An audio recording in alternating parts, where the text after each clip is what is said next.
చూస్తున్నాము. మాజీ మంత్రి సత్యవతి రాథోడ్ మాట్లాడుతున్నారు, లైవ్ ద్వారా చూద్దాం. నాయకుల మాటలు తీసుకొని దాన్ని ఇంకా పెంచుకుంటూ ఇంకా పోవడం సరైనది కాదు అని చెప్పి విజ్ఞప్తి చేస్తూ గౌరవ మాజీ పార్లమెంట్ సభ్యులు కవిత గారిని మాట్లాడాల్సిందిగా కోరుతా ఉన్నాను. మీడియా మిత్రులకు మరియు సత్యవతి రాథోడ్ గారికి, ఉమ్మక్క గారికి అందరికీ నమస్కారం తెలియజేస్తాను. మీ అందరూ తెలిసి ఇవాళ సోషల్ మీడియాలో అయితే సురేఖ గారి మాటలు అవన్నీ చూసినాక విన్నాక ఒక మహిళగా నాకు చాలా సిగ్గు అనిపించింది. ఎందుకంటే సురేఖ గారు చాలా సీనియర్ నాయకులు, చాలామంది మహిళలందరికీ కూడా ఒక ఆదర్శంగా ఉండాల్సిన వ్యక్తి. కానీ కేటీఆర్ గారికి స్వతహా కూడా మహిళలంటే మంచి గౌరవం ఉన్న వ్యక్తి. అటువంటి వ్యక్తిని పట్టుకొని ఇష్టానుసారంగా అంటే కాంగ్రెస్ పార్టీ వాళ్ళకి కావచ్చు, వాళ్ళ రాష్ట్ర నాయకులు కావచ్చు ఒక అలవాటు అయిపోయింది. ఏంటంటే మాటి కేటీఆర్ గారి పేరు రాగానే సినిమా ఇండస్ట్రీలో ఉన్న మహిళలందరినీ బజార్కి ఇచ్చి, వాళ్ళ కుటుంబాలను బజార్కి ఇచ్చి, వాళ్ళ కుటుంబాలు చిచ్చు పెట్టే విధంగా పూర్తిస్థాయి మాట్లాడుతున్నారు. చాలా సిగ్గుచేటు. మాటికి నాగ చైతన్యనో, సమంతానో, లేకపోతే నాగార్జుననో వాళ్ళ కుటుంబాలను ఎన్నిసార్లు రోడ్ల పాలు తీసుకొస్తూ ఉంటారు. ఎంత సిగ్గుచేటు చెప్పండి మీరు మాట్లాడుతున్న మాటలు.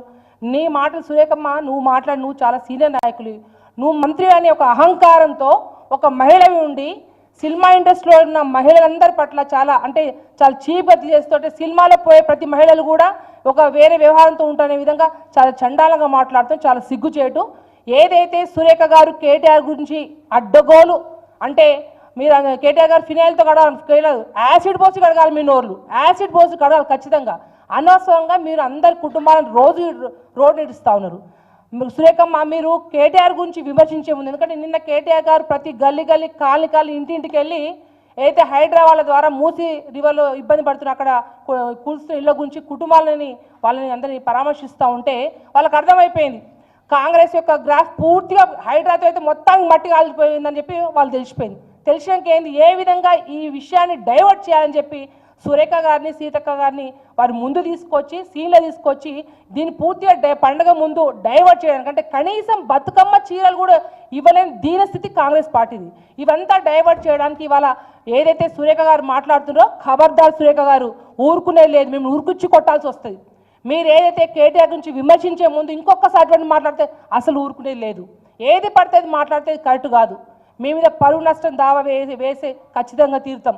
ఎందుకంటే మీరు విమర్శించే ముందు ఏదైతే ఇప్పుడు హైడ్రాలో చాలామంది మొన్న ఒక కుటుంబం ఒక ఆమె సూసైడ్ చేసుకుంది, నిండు గర్భిణీలు చాలామంది మహిళలు రోడ్డున పడి, చిన్నపిల్లలైతే రాళ్ళు కూడా పేర్కొంటూ ఇల్లు ఎట్లా కడతామా అని బాధపడుతూ అటువంటి కుటుంబాలు పడ్డ మహిళల కుటుంబాలకి అటువంటి ఓదార్చండి.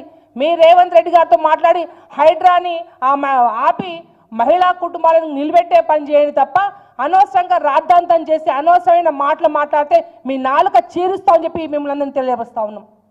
అంతేకాదు ఇవాళ ఎలక్షన్ల ముందు మహిళల్ని ఎక్కువ ముందు పెట్టి 2500 ఇస్తామంటారు, పెన్షన్లు పెంచుతామంటారు, రుణమాఫీ పూర్తి చేయకుండానే సీన్లో హైడ్రాన్ పట్టుకొస్తారు.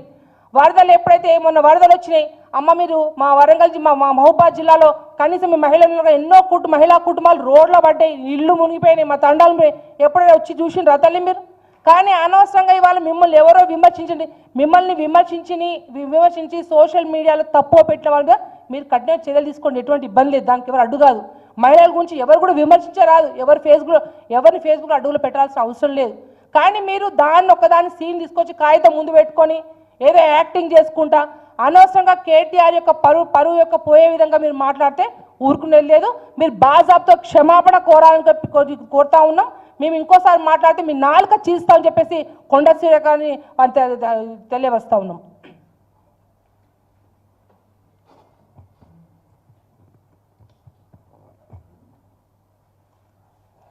ప్రెస్ మిత్రులకి నమస్కారం. సత్యవతి రాథోడ్ గారు, అదేవిధంగా కవిత గారు చాలా విషయాలు చెప్పారు. కొండా సురేఖ గారికి అంటే ఆమె కడికి వచ్చేసరికి నేను